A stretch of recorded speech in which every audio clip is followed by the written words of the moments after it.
my channel Anissa 1 Juta. Oke, kali ini Nisa mau ngapain? Kali ini Nisa mau sharing-sharing aja, mau berbagi cerita aja. Dimana Nisa di tahun 2015 itu pernah mengidap bipolar disorder yang sangat parah banget. Oke, ikuti perjalanan ceritanya bagaimana. Nisa bakalan bacain artikelnya apa itu bipolar.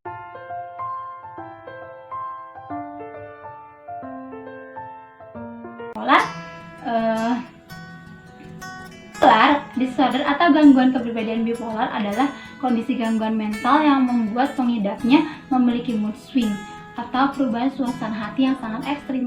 Ekstrimnya kayak gimana guys? Nanti aku bakalan ceritain ciri-cirinya kayak apa ekstrimnya. Pokoknya aku bakalan ceritain secara yang aku tahu dan secara yang aku bisa. Sehingga ciri-ciri bipolar sendiri bisa dibagi menjadi dua kelompok. Nah, bipolar itu kadang ada episode depresi, itu sangat buruk sekali dan sangat down banget. Terus ada episode mania, sangat bahagia sekali. Kalau depresi sangat sedih sekali, kalau mania sangat bahagia sekali. Jadi nggak ada yang sedang-sedang saja. Jadi naiknya tuh gini, kadang begini, lagi bahagia banget ke atas, terus kalau lagi sedih banget ke bawah gitu. Oke. Nah, pengidap bipolar yang sedang memasuki fase mania akan terlihat sangat berbeda dengan pengidap yang sedang masuk fase depresi. Itulah sebabnya penderita bipolar sering disebut memiliki kepribadian ganda. Oh iya, aku pernah ditanyain sama kakak senior aku, kamu masuk grup bipolar ya? Kamu punya kepribadian ganda gitu ya? Oh, pantesan sih kamu aneh, dibilang gitu guys. Nah, orang yang sedang menunjukkan ciri-ciri bipolar sebaiknya segera menjalani pemeriksaan oleh dokter spesialis jiwa. Dan aku mau advice ke kalian ya guys, orang yang datang ke spesialis jiwa itu, ke dokter jiwa itu bukan orang-orang gila aja, bukan orang-orang yang punya gangguan jiwa aja, tapi orang-orang yang punya kelainan keputusan tidur aja kayak gitu. Misalkan kayak gitu pun datang ke psikiater kalau kalian benar-benar peduli dengan kesehatan mental kalian gitu. Itu artinya bukan berarti malu deh datang ke dokter jiwa. Masa aku gila? Nggak mungkin. Hello, zaman sekarang orang yang datang ke dokter jiwa itu bukan orang yang gila aja. Ingat itu ya guys. Jadi jangan pernah malu kalau kamu datang ke psikiater, kalau kata aku segitu. Oke? Sebab dengan perawatan yang tepat, pengidap bipolar tetap bisa menjalani kehidupannya sehari-hari dengan lancar tanpa terganggu oleh mood swing yang ekstrim. Jadi orang bipolar itu ya guys harus minum obat seumur hidup dia supaya moodnya stabil. Tuh. Karena di dalam otaknya itu ada neurotransmitter yang gak seimbang gitu guys. Jadi perlu obat untuk menyeimbangkannya. Nah itu penyebabnya karena apa? Banyak faktor sih guys. Aku nggak akan jelasin itu, tapi aku akan jelasin ciri-ciri bipolarnya. Cek apakah kamu memiliki bipolar apa enggak. Oke, ini ada ciri-cirinya ketika kamu mengalami bipolar dalam episode mania. Ada 7 ciri-cirinya ya guys. Nah, ini mania itu kan bahagia berlebih gitu guys. Nah, saat pengidap bipolar memasuki episode mania, seorang pengidap bipolar akan merasakan peningkatan drastis pada energinya. Selain itu, ia akan merasakan euforia dan kreativitasnya pun akan meningkat. Jadi ceritanya dulu aku sempet, ya Allah, sampai jam 12 malam pun aku tuh nyuci baju, aku pel lantai, aku cuci piring. Nggak jelas banget tuh tengah malam gitu ya kerja kayak gitu. Padahal bisa besok lagi. Singkatnya, mungkin ia akan terlihat seperti orang yang hiperaktif. Jadi gak mau diem gitu guys orang yang mania itu. Jadi otaknya, pikirannya, badannya juga jadi kayak gampang banget untuk bergerak gitu. Oke, kita akan bahas yang pertama, ciri yang sering muncul pada bipolar di episode mania. Oke, yang pertama, merasa sangat bahagia dalam jangka waktu yang lama. Merasa sangat bahagia. Kadang nggak ngerti gitu kayak bahagianya itu dari mana gitu. Dapat kado enggak, dapat surprise enggak, tapi bahagia aja dalam jangka waktu yang lama. Itu bisa sampai, aku waktu itu bisa sampai 3 bulanan gitu aku episode mania. 3 bulan guys, bahagia banget. Habis setelahnya itu langsung depresi. Nah, yang kedua, merasa tidak butuh tidur. Aku pernah nggak tidur selama 2 minggu. Waktu itu posisinya aku lagi kerja sambil kuliah gitu guys. Jadi aku kerjaan lagi banyak, kadang bisa sampai malam. Terus aku kuliah juga mau UTS dan banyak tugas. Aku biasanya kerja sampai malam, terus subuhnya itu kerjain tugas gitu. Jadi selama 2 minggu itu aku benar-benar nggak tidur, dan paginya itu emang harus kerja lagi, dan itu masih tetap fresh aja. Jadi kayak punya energi berlebih gitu guys. Kalau misalkan orang biasa mungkin kena suka ngantuk siang, ini nggak sama sekali gitu. Jadi kayak punya energi berlebih gitu guys. Nah, yang ketiga, berbicara dengan sangat cepat karena pikirannya pun bergerak begitu cepat. Oke, jadi pada saat itu aku berbicaranya tuh kayak kereta gitu, nggak ada titik koma, panjang banget. Pokoknya kayak nggak bisa napas juga. Ini aku termasuk nggak ya? Termasuk cepat nggak ya ngomongnya? Kalau menurut aku B aja sih. Oke. Yang keempat, tidak bisa diam di satu tempat dan impulsif. Itu aku pernah juga, karena dulu aku tuh di Jakarta dulu tuh ya. Nah, di Jakarta itu aku bisa pindah ke Bandung, besoknya lagi ke Bogor, besoknya lagi ke Purwakarta, besoknya lagi ke Subang. Itu cepet banget dalam jangka waktu beberapa hari doang. Terus impulsifnya aku apa? Impulsifnya aku tuh mengambil keputusan tanpa dipikir panjang terlebih dahulu. Aku dari lulus SMA itu kan tujuannya pengen kuliah. Ketika aku bisa kerja di Jakarta dan aku bisa sambil kuliah lagi, aku senang dong. Dan tiba-tiba kenapa aku harus memberi keputusan kalau aku harus keluar dari kuliah dan dari kerjaan aku juga. Dan kerjaan aku juga termasuk itu suatu kerjaan yang lumayan bagus pada saat itu menurut aku. Dan aku merasa menyesal setelah mengambil keputusan itu karena tanpa dipikir panjang dulu. Nah, yang kelima, ini yang kelima guys, sangat mudah terdistraksi.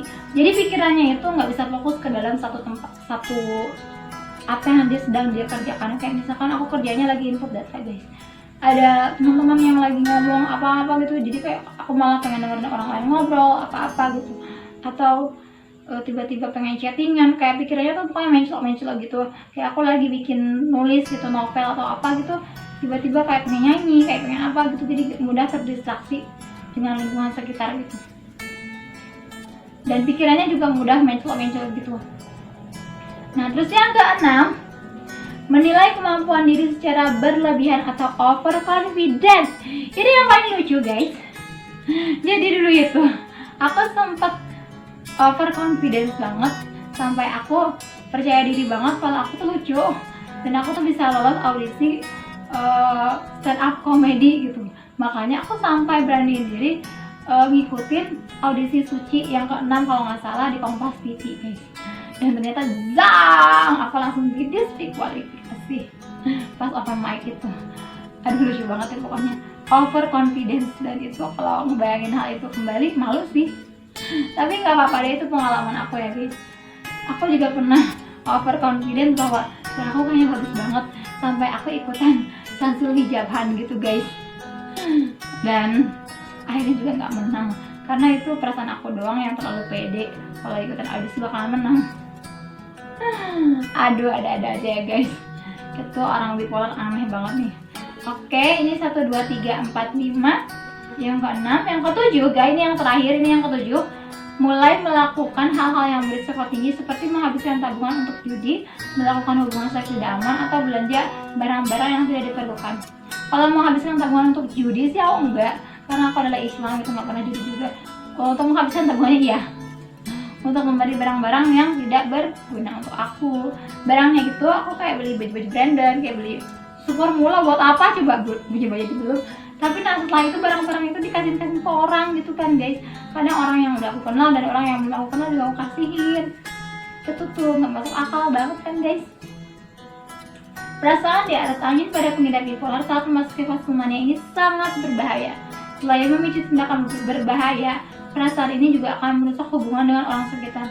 Jadi waktu itu ceritanya guys, aku tuh sempet konflik juga sama teman-teman di kosan. Terus konflik juga sama atasan aku, sampai aku marah-marah kayak gini. Nih, mau dilempar-lempar gitu guys, berlempar ke atasan. Kalau lagi normal mana berani ngelempar atasan pakai mouse ya guys. Itu karena aku lagi bipolar aja, lagi episode manik, jadi aku nggak terlalu sadar diri gitu. Aku bingung juga mau menjelaskan ke teman-teman aku kenapa saat itu. Mau bilang kerasukan nggak mungkin, mau bilang apa ya, karena aku belum tahu kalau aku tuh bipolar. Oke? Sifat agresif dan mudah marah yang muncul pada fase ini akan membuat pengidap bipolar tak ragu untuk memicu konflik dengan orang lain. Iya, aku sampai marah sama atasan aku sampai melempar ini nih mouse. Selain itu juga, ia akan jadi gelap mata dan menyalahkan semua orang yang berusaha membantu, menasihati, atau memberikan saran. Iya deh, kayaknya orang lain salah semua dan aku yang benar. Oke, gitu ciri-ciri bipolar yang mania nih guys. Nah ini ada ciri-ciri bipolar episode depresi, ada 7 juga guys. Jadi kita langsung next aja. Apa ciri-cirinya bipolar ketika fase depresi? Kalau kamu merasakan ini, cek ya. Kamu merasakan ini apa enggak gitu. Yang pertama, merasa sedih dan tidak punya harapan hidup dalam jangka waktu yang lama. Saat itu aku benar-benar kayak mayat hidup guys. Jadi kayak aku tuh udah nggak punya harapan, nggak punya semangat hidup, nggak punya pengharapan bahwa kedepannya aku akan menjadi lebih baik. Pokoknya aku merasa bahwa hidup itu pengen mati aja bawaannya gitu. Yang kedua, menjauh dari teman dan keluarga. Jadi pada saat episode depresi itu, aku tuh nggak mau ketemu sama siapa-siapa guys. Jadi aku kerjaan aku tuh cuma ngurung di kamar. Jadi selama cukup lama aku kayak gitu, ada 9 bulanan kalau nggak salah. Sisanya depresi itu deh. Kalau dalam 1 tahun itu aku maniaknya 3 bulan, sisanya berarti ya sisanya berarti 9 bulan aku depresi. Seperti itu. Nah, yang kedua, menjauh dari teman dan keluarga. Nah, sampai ada yang nengok aku pun aku nggak mau ketemu sama orang itu guys. Yang ketiga, tidak lagi tertarik melakukan hal yang sebelumnya dianggap menyenangkan. Nah, aku dulu punya hobinya apa sih? Kayak punya hobi membaca, hobi menulis, hobi menyanyi, hobi jalan-jalan. Itu tuh udah nggak ada guys, nggak ada, kepengen itu lagi semua. Bahkan sampai hobi makan pun nggak ada. Jadi nggak berminat untuk apa-apa. Jadi aku nggak mau ngapain gitu guys. Nah, jadi udah nggak ada harapan untuk hidup gitu. Udah kayak nggak pengen ngapa-ngapain aja gitu. Nah, yang keempat, nafsu makan berubah drastis, entah itu jadi sama sekali tidak nafsu makan atau justru jadi ingin selalu makan. Nah, kalau dalam episode aku mandi gitu, aku pengen selalu makan aja, yang banyak banget, lapar mulu karenanya. Nah, tapi di dalam episode aku yang depresi itu, aku jadi tidak nafsu makan sama sekali. Bahkan aku pernah berbulan-bulan itu nggak makan nasi sama sekali, nggak makan nasi, dan aku cuma makan suplemen makanan kayak madu atau sari kurma kayak gitu selama beberapa bulan, karena aku nggak nafsu makan sama sekali. 1, 2, 3, 4. Yang kelima, merasa sangat lelah dan tidak punya energi. Jadi waktu itu aku tuh kerjanya cuma senderan kayak gini, kayak gitu, karena capek banget, kayaknya tuh kayak abis lari berapa kilometer gitu, capek banget gitu. Pokoknya padahal aku diem aja sih seharian gitu guys, tapi merasa lelah, lemah, letih, lesu gitu. Nah, itu perasaan aku ketika depresi ya guys. Nah, 1, 2, 3, 4, 5. Yang keenam, penurunan daya ingat serta konsentrasi dan tidak punya kemampuan untuk memutuskan sesuatu. Kadang aku untuk memutuskan aku pengen keluar dari kamar nggak ya, kadang untuk memutuskan hal seperti itu aja tuh aku tuh nggak bisa. Hari ini aku bangun dari tempat tidur apa enggak ya, itu susah untuk mengambil keputusan banget. Daya ingat, boro-boro aku ingat apapun enggak gitu, jadi kayak blank banget, pikiran tuh kosong, blank, dan nggak tahu deh aku pikirannya kemana gitu. Nah, ini yang terakhir guys, ini yang paling bahaya, terpikir untuk bunuh diri atau mulai banyak berpikir tentang kematian. Jadi pikiran saat itu tuh aku tuh kayaknya mati karena aku udah nggak punya harapan lagi untuk hidup. Jadi aku selalu menuliskan di kertas itu I hate myself, I want to die gitu. Aku pengen mati gitu. Kenapa aku pengen mati? Padahal kan jalan kira-kira masih panjang untuk kedepannya sih kalau berpikir dengan jernih. Tapi saat itu buntu banget. Aku kayak hidup di sebuah lingkaran hitam yang nggak berujung kayak gitu. Nah, jika ciri-ciri bipolar sudah muncul, apa yang harus dilakukan? Nah, Apabila merasakan ciri-ciri bipolar di atas, maka segera berkonsultasi ke dokter spesialis kejiwaan mengenai kondisi Anda. Menyadari ada sesuatu yang salah dengan kondisi mental Anda adalah tahap awal yang sangat penting dan patut diapresiasi. Hore! Kalau kamu bisa sadar, aku juga sih sebenarnya ya. Kalau aku bisa sadar kalau dari awal aku punya bipolar, aku mungkin bisa terselamatkan dari hal-hal yang bodoh yang pernah aku lakukan. Tapi itu oke, nggak apa-apa, nggak ada penyesalan gitu kan. Semuanya jalannya aja, syukuri, dan semuanya itu jadikan pengalaman aja. Oke, cukup sekian dan terima kasih.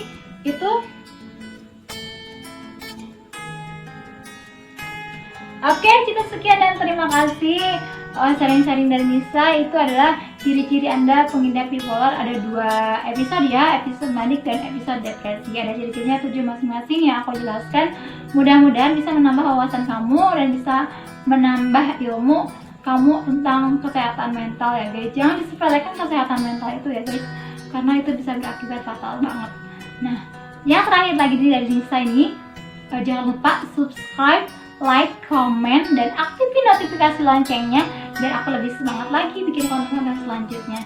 Itu cuman sharing aku aja tentang perjalanan aku pernah mengalami itu. Aku pernah bipolar di parah-parahnya banget tahun 2015. Jadi pertama kali aku dibawa ke dokter spesialis jiwa itu di tahun 2015 ke dokter Sukonco di Subang. Pertama kali aku didiagnosa itu depresi mayor. Baru di tahun selanjutnya aku didiagnosa bipolar disorder.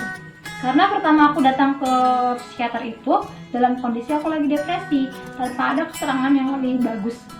Karena orang tua aku nggak ikut, mama sama papa aku nggak ikut, yang ada cuma keluarga aku, dan nggak ada yang memberikan keterangan bahwa sebelumnya aku pernah manik dulu. Jadi kalau kamu pernah manik sekali itu sudah dipastikan bahwa kamu mengalami bipolar disorder. Oke, kamu bisa merasakan gejala apa yang terjadi pada diri kamu itu apa sih, apakah itu bipolar apa enggak. Jangan cuma gara-gara kayak aku kadang sedih kadang senang, yang biasa aja itu udah bipolar. Kalau bipolar itu lebih ekstrim lagi guys, lebih tepatnya lagi jangan mendiagnosa sendiri gitu, self diagnosis gitu. Jadi lebih baik kamu datang ke psikiater langsung untuk memastikan apakah kamu bipolar atau enggak. Oke? Sekian dan terima kasih, semoga bermanfaat. Ulangi lagi ya, jangan lupa subscribe, like, comment, dan aktifkan notifikasi loncengnya biar aku lebih semangat lagi bikin konten selanjutnya. Bye bye.